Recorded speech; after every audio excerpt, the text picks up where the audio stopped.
அங்கன்வாடியிலையும் சத்துணவுலையும் 2025க்கான வேலை வாய்ப்பு வந்து போட்டிருந்தாங்க. நிறைய பேர் வந்து அதுக்கு அப்ளை பண்ணியிருந்தீங்க. அதோட பெனிஃபிட்ஸ் என்ன, என்னென்ன மாதிரி ஒர்க்ஸ்லாம் வந்து இருக்கும், அப்ளை பண்ணவங்களும் பண்ண போகிறவங்களுக்கும் இதுக்கு ரெண்டு டிஃப்ரென்ஸ் என்ன அப்படின்றத பார்க்கலாம். நிறைய பேர் வந்து கேட்குறீங்க, அங்கன்வாடிக்கு நான் அப்ளை பண்ணியிருக்கேன், சத்துணவுத்துறைக்கும் நான் அப்ளை பண்ணலாமா, ரெண்டுக்குமே அப்ளை பண்ண முடியுமான்னு கேட்குறீங்க. ஸோ இதுக்கான கம்ப்ளீட் டீட்டெயில்ஸ் எல்லாமே நம்ம வீடியோக்குள்ளே போய் பார்க்கலாம். ஆல்ரெடி பார்த்தீங்கன்னா நம்ம சேனலில் அங்கன்வாடி அண்ட் சத்துணவுத்துறை இது ரெண்டுக்கான கம்ப்ளீட் டீட்டெயில்ஸ் வந்து போட்டிருக்கோம். எத்தனை வேக்கன்சிஸ் இருக்குது, யாரெல்லாம் அப்ளை பண்ணலான்னு. ஸோ அந்த வீடியோ நீங்கள் பார்க்கல அப்படின்னா அதை பார்த்துட்டு வாங்க. அந்த வீடியோக்கான டவுட் கிளாரிஃபிகேஷன்ஸ் தான் இப்போ இந்த வீடியோவில் பண்ண போகிறோம். இதில் வந்து பார்த்தீங்க அப்படின்னா இந்த அங்கன்வாடி அண்ட் சத்துணவுத்துறைக்கு எல்லாருமே அப்ளை பண்ண முடியும். அங்கன்வாடிக்கு அப்ளை பண்ணியிருக்கவங்களும் சத்துணவுக்கு அப்ளை பண்ண முடியும், சத்துணவுக்கு அப்ளை பண்ணியிருக்கவங்களும் அங்கன்வாடிக்கு வந்து அப்ளை பண்ண முடியும். இது வந்து பார்த்தீங்க அப்படின்னா அங்கன்வாடின்றது சமூக நலத்துறைக்கு கீழே வருது. சத்துணவுத்துறை நீ வந்து பார்த்தீங்க அப்படின்னா அது பல்வி கல்வி துறைக்கு கீழே வருது. ஸோ ரெண்டு வந்து பார்த்தீங்கன்னா டிஃப்ரென்ஸ் துறையிலேருந்து வரதுனால ரெண்டுக்குமே நீங்கள் வந்து அப்ளை பண்ணிக்கலாம். ஆனால் வந்து ரெண்டுலேயுமே நீங்கள் வந்து செலக்ட் ஆகிட்டீங்க அப்படின்னா ரெண்டு கவர்மெண்ட் ஜாப்ஸ்லேயும் உங்களால் ஒர்க் பண்ண முடியாது, ஏதாச்சும் ஒன்றில் தான் ஒர்க் பண்ண முடியும். ஸோ ரெண்டுலேயும் செலக்ட் ஆனதுக்கப்புறம் எது உங்களுக்கு பெஸ்ட்டாக படுதோ அதில் ஒரு துறையை நீங்கள் செலக்ட் பண்ணிவிட்டு உங்களால் ஒர்க் பண்ண முடியும். ரெண்டுக்குமே வந்து பார்த்தீங்கன்னா எந்த ஒரு ஃபீஸுமே கிடையாது. ஸோ உங்களுக்கு எது சூட்டபுளாக இருக்குது அப்படின்றத பார்த்து நீங்கள் வந்து செலக்ட் ஆகிட்ட பிறகு நீங்கள் வந்து அந்த ஒர்க்கை வந்து சூஸ் பண்ணி ஒர்க் பண்ணலாம். இது வந்து ஒரு கான்ட்ராக்ட் பேஸ்ட் ஜாபான்னு வந்து கேட்டிருக்கீங்க. இது வந்து பார்த்தீங்கன்னா ஒரு லாங் டேர்ம் ஜாப். ரெண்டுமே அங்கன்வாடியும் சரி சத்துணவும் சரி ரெண்டுமே வந்து ஒரு லாங் டேர்ம் ஜாபு.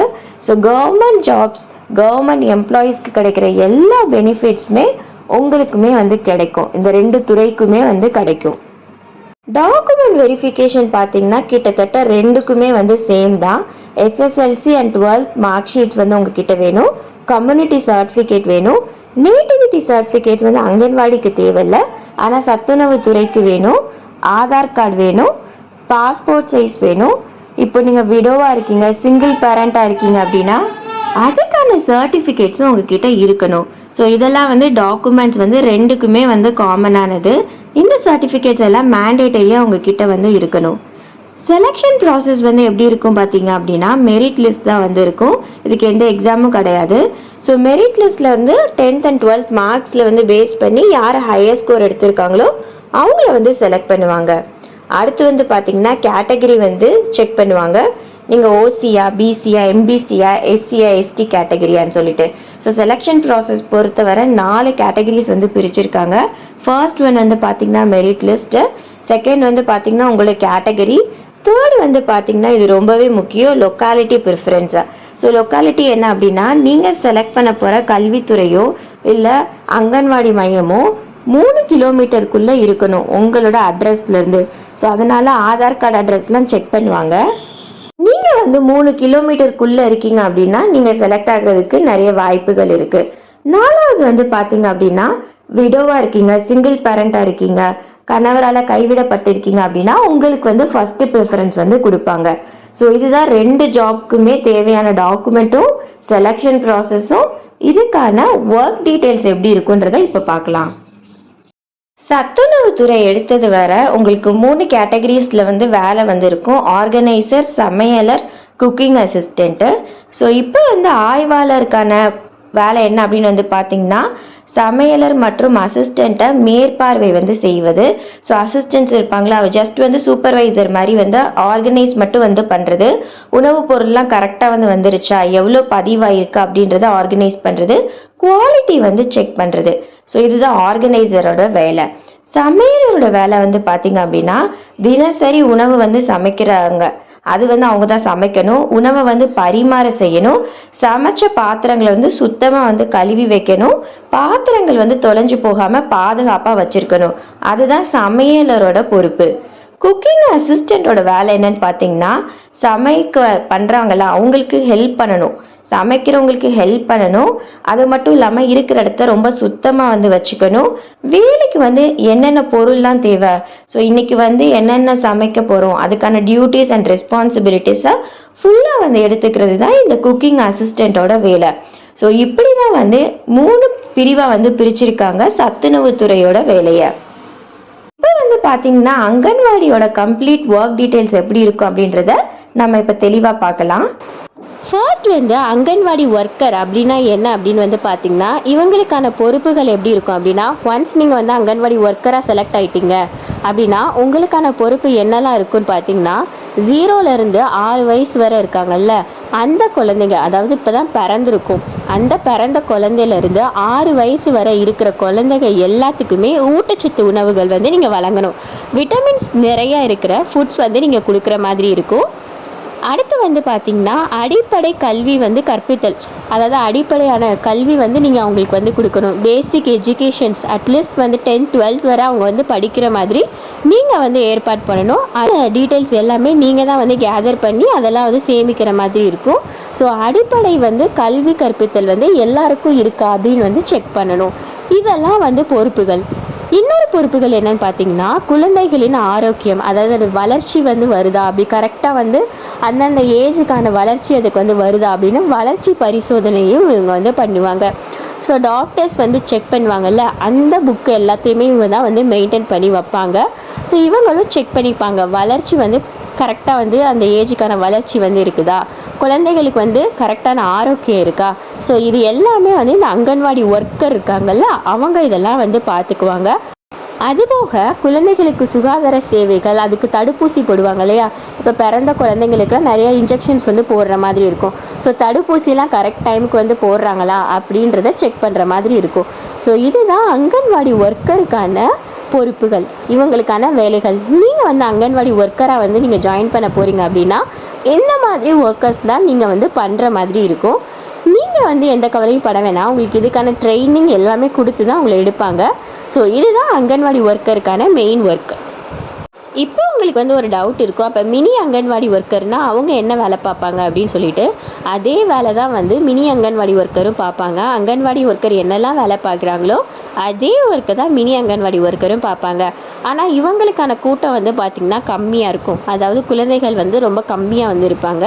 அவங்களே இவங்க வந்து பார்த்துக்கிற மாதிரி இருக்கும். மாதிரி நிறையா பல்க் ஆஃப் அப்படியே வந்து கொடுக்க மாட்டாங்க, நிறைய குழந்தைகளை வந்து கொடுக்க மாட்டாங்க, ஒரு குட்டி கூட்டம் மட்டும்தான் வந்து கொடுப்பாங்க. ஸோ கொஞ்சம் பேரை தான் நீங்கள் வந்து பார்த்துக்கிற மாதிரி இருக்கும்.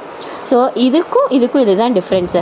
அதே ஒர்க்கு தான் நீங்களும் பார்த்துக்குவீங்க. இவங்களுக்கான சாப்பாடு, இவங்களுக்கான கல்வி என்னென்ன பண்ணணும், இவங்களை பரிசோதனை பண்ணுறது, வளர்ச்சி பரிசோதனை, இது எல்லாமே நீங்களும் வந்து பார்ப்பீங்க மினி அங்கன்வாடி ஒர்க்கரும்.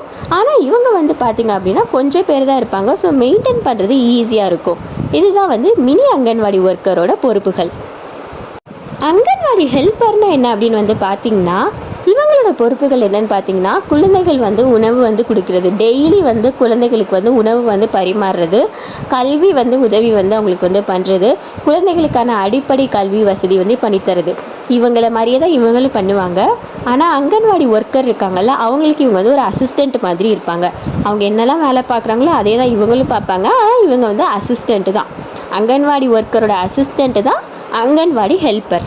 இப்போ இந்த 2 ஜாப்க்கும் கவர்மெண்ட் மூலியமாக என்னென்ன பெனிஃபிட்ஸ் கிடைக்கும் அப்படின்றத பார்க்கலாம். ஃபர்ஸ்ட் வந்து நீங்கள் அங்கன்வாடி ஒர்க்கராக இருக்கீங்க பார்க்குறீங்க அப்படின்னா உங்களுக்கு வந்து அதில் வேலை செய்கிறவங்களுக்கு வந்து ஸ்காலர்ஷிப்ஸ் வந்து பிள்ளைங்களுக்கு வந்து கிடைக்கும் அப்படின்னு வந்து சொல்லியிருக்காங்க. அது மட்டும் இல்லாமல் சில மாவட்டத்தில் அங்கன்வாடி ஊழியர்களுக்கு ஸ்கூல் கிட்ஸு ஃபினான்ஷியல் சப்போர்ட்ஸ் வந்து இவங்க வந்து பண்ணுறதாகவும் சொல்லியிருக்காங்க. அரசாங்க நிர்வாகத்தொடர்லேருந்து நேரடி தொடர்பு இவங்களுக்கு வந்து கிடைக்கும். லைக் வந்து பார்த்தீங்கன்னா சூப்பர்வைசர், யூனியன், இவங்களோட வாட்ஸ்அப் குரூப் இதிலெல்லாம் நம்மளை வந்து ஆட் பண்ணி விட்டுருவாங்க. ஸோ அன்னன்னைக்கு கவர்மெண்ட்ஸில் என்னென்ன நடக்குது அப்படின்றத நம்மளுக்கும் தெரியப்படுத்துவாங்க. அது மட்டும் இல்லாமல் வேலைக்கே வந்து போகாமல் இருந்திருப்பாங்க, லைக் காலேஜ் கூட போகாமல் இருந்திருப்பாங்க. ஸோ இவங்களுக்கு வந்து ஜாப் வந்து ஃபர்ஸ்ட் கிடைக்கிறப்ப கவர்மெண்ட் ஜாப் ரெக்கார்டில் இவங்களோட பேரை வந்து ஃபர்ஸ்ட் வந்து என்ட்ரி வந்து பண்ணி வச்சுருவாங்க. ஸோ இந்த மாதிரியான பெனிஃபிட்ஸ்லாம் இவங்களுக்கு வந்து கிடைக்கும். அது மட்டும் இல்லாமல் low compensation, like low competitions வந்து இங்கே வந்து இருக்குது. ஃபார் எக்ஸாம்பிள் வந்து பார்த்திங்கன்னா 10th 12th அவங்கள மட்டும்தான் வந்து எடுக்கிறதுனால ஸோ மெரிட் லிஸ்ட்டில் வந்து எடுக்கிறாங்க. அவங்களோட லொக்காலிட்டிஸில் நம்ம வந்து சூஸ் பண்ணோம் அப்படின்னா கண்டிப்பாக அவங்க செலக்ட் ஆகிறதுக்கு வாய்ப்பு இருக்குது.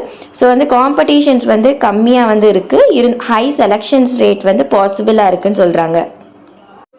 அது மட்டும் இல்லாமல் இது பெண்களின் அடையாளத்துக்காக ஒரு வேலை அப்படின்றதையும் இவங்க இதில் மென்ஷன் பண்ணுறாங்க. வீட்டிலே இருக்கிறவங்களோ விடோஸ்க்கு ஸோ சிங்கிள் பேரண்ட்டாக இருக்கிறவங்களுக்குலாம் ஒரு நல்ல ஆப்பர்ச்சுனிட்டி இதில் வந்து இந்த 2 துறையிலையுமே ஒர்க் பண்ணுறதுக்கு.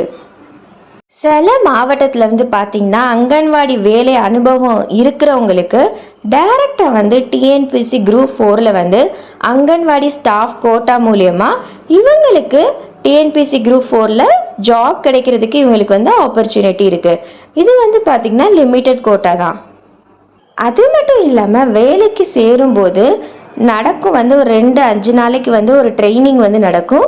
அதுக்கு வந்து ஸ்டைஃபண்ட் வந்து இவங்க வந்து கொடுப்பாங்க.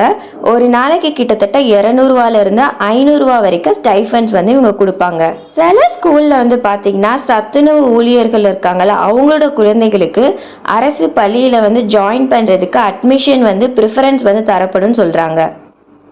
சில மாவட்டத்துலேருந்து தொலைவில் இருந்து நிறைய கேர்ள்ஸ் வந்து வேலைக்கு வந்து வராங்க இல்லையா, ஸோ அவங்களுக்கு வந்து ட்ராவல் அலவன்ஸும் கொடுக்கப்படும் சொல்கிறாங்க.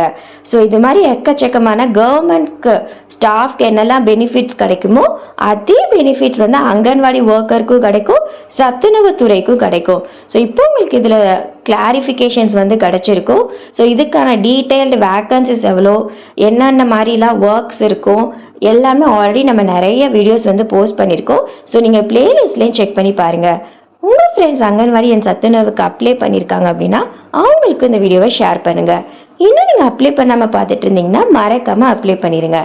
இதே மாதிரி கவர்மெண்ட் ஜாப்ஸ் ரிலேட்டட் நிறைய வீடியோஸ் தெரிஞ்சுக்க மறக்காமல் நம்ம சேனலை சப்ஸ்கிரைப் பண்ணி வச்சுக்கோங்க.